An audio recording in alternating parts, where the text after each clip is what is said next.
Thank you so much for joining us. Si Bombo Genesis po ito, kasama ho natin si Bombo Ever. And maraming salamat po muli for joining us sa Bombo Radio Philippines, Director. Ano?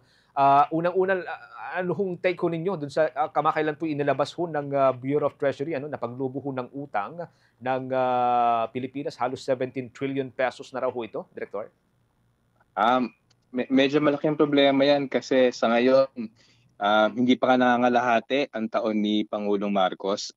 Yung datos kasi na para sa Mayo ay humahabol na yung pag-uutang ni Pangulong Marcos si Pangulong Duterte. Hindi pa kalahati yung termino niya as of May 2025 yung datos.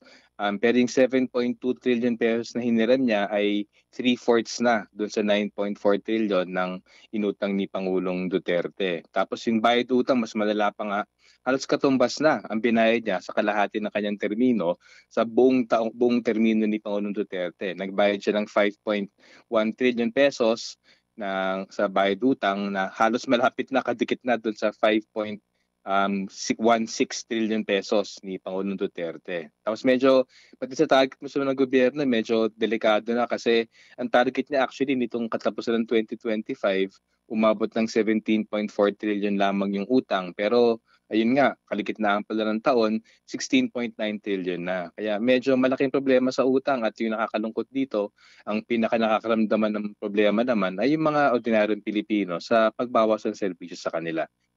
Director, maisingit ko lang ho dito, ano, nababanggitin nyo kanina yung debt payments, yung batid utang. Sabi ho ng gobyerno ho kasi, nakagawa na ito ng, well, quote-unquote, significant debt payments. Ano? Halimbawa ho dito, yun daw hong naisettle ho na 91.6% debt service para ho sa 2024, which is, ito ho ay isang, quote-unquote again, record na 2.3 trillion pesos. Sa loob ng 11 months, sabi ho ng gobyerno ng Pilipinas, the government paid at least 1.95 trillion pesos sa mga pagkakautang ho nito. Anong take ho dito ng Ibon Foundation, sir?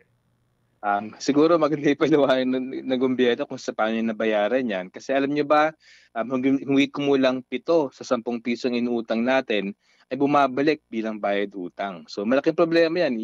Biro mo yung pinagmamalaki nilang pagbabayad utang, ang pinakamalaking pambayad dyan ay actually dagdag na utang. So medyo hindi nila dapat sabihin na hindi ang problema kasi kaya nga lumulubong utang kasi mismo sa pagbayad ng utang ay utang ang ginagamit. In short, parang ano, yun lamang yung nangyayari, ano, Director? Oo, kasi halimbawa na lamang nitong January to April 2020, January to May 2025, may 7.2 trillion pesos sa utang na sa pangkalahatan as of May 2025 yung administrasyon. Sa 7.2 trillion pesos na inutang na yan, 5.1 trillion ay bumalik sa pagbayad utang. Kaya hindi siya bagay na dapat pinagmamalaki kasi pinapakita may kahinaan talaga yung gobyerno sa kanyang sistema ng pagbibuwis na hirap talaga siya magpalito ng pondo para sa kanyang pangailangan. Okay. Bombo Ever, your questions?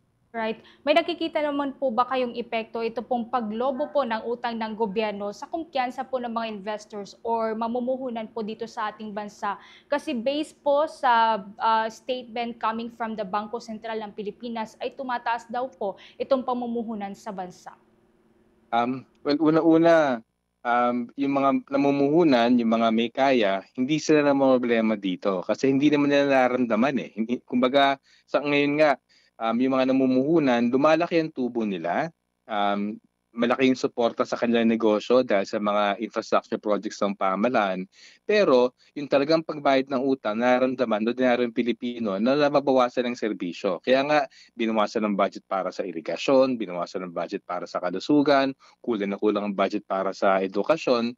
Ito yung kumbaga yung pabigat ng utang na yan. Ang nakakaramdam niyan, ordinaryong Pilipino, hindi yung mga negosyante. Kaya sa amin, yun ang dapat masapul natin na punto eh. Yung mga negosyante ay hindi nababahala sa pagbayad utang na ito kasi yung mga negosyante, maliban sa yung paggastos ng gobyerno ay pagbibigyan ng suporta sa kanilang mga negosyo, binabawasan pa nga yung buwis sa binabayad ng mga mayayaman, ng mga malaking negosyo. Huwag natin kalimutan, dito man nakarang taon, ang dami ng batas na pinasa, yung Create Law, yung Create More, pati yung Train Law. Ang netong epekto ng mga batas na to binabawasan ng buwis sa mga mayamang Pilipino, binabawasan ng buwis sa mga kumpanya, lalong-lalo na mga malalaking kumpanya, habang dinadagdagan ang buwis sa mga mahirap at middle class. At ibig sabihin yan, kung binabawasan mo yung kita mula sa mga mayaman, pero dinadagdagan ang buwis sa mga mahirap at middle class, ang nagbabayad, nagbabalikat ng pagbayad utang, yung mahirap at middle class. At sa amin, hindi talaga magreklamo yung mga negosyante dyan. Kasi yung sistema ng gobyerno ay kumbaga kumikiling sa tubo nila, sa yaman nila. Alright. Target din po ng Marcos administration na maibaba po itong budget deficit sa tinatayang 3.8% by 2028 o bago bumaba sa pwesto si Pangulong Marcos. Sa pamamagitan po nitong mga ginagawang pagsisika para mapangasiwaan po ang utang ng gobyerno, kaya po bang maabot po ito? Sa tingin namin mahirapan sila na maabot yung pagliit ng budget deficit na yan sa harap nga ng napalaking pagbawas nila dun sa pagbibigay ng serbisyo. Pati yung ayuda, marami nagsasabi, ayuda nation tayo. Actually, binawasan nga ng halos 70 billion pesos ang ayuda para sa 2025.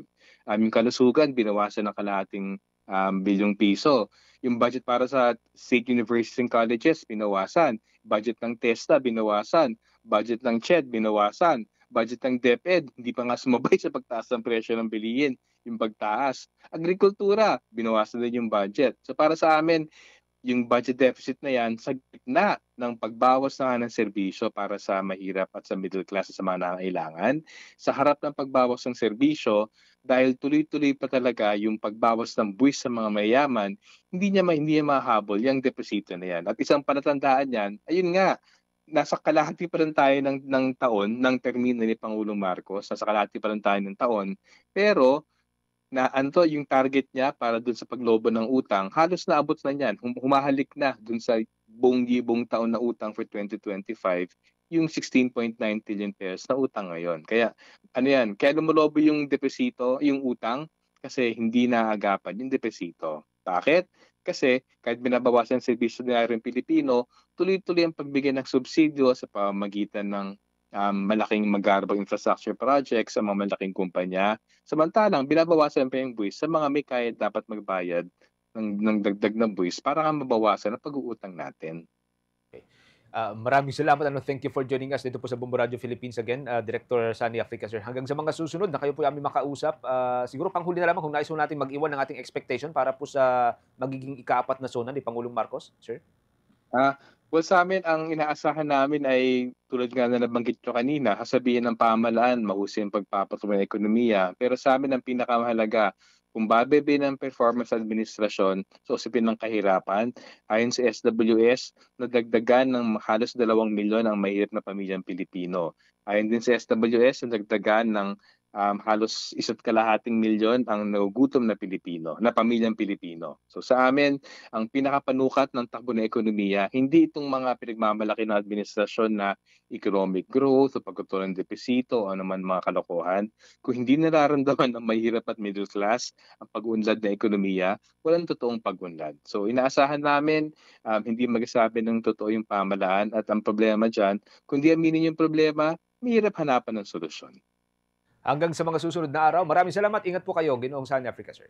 Maraming salamat din po. Ingat po kayo. Thank you. Director ng Ibon Foundation, si Ginoong Sunny Africa, mga kababayan.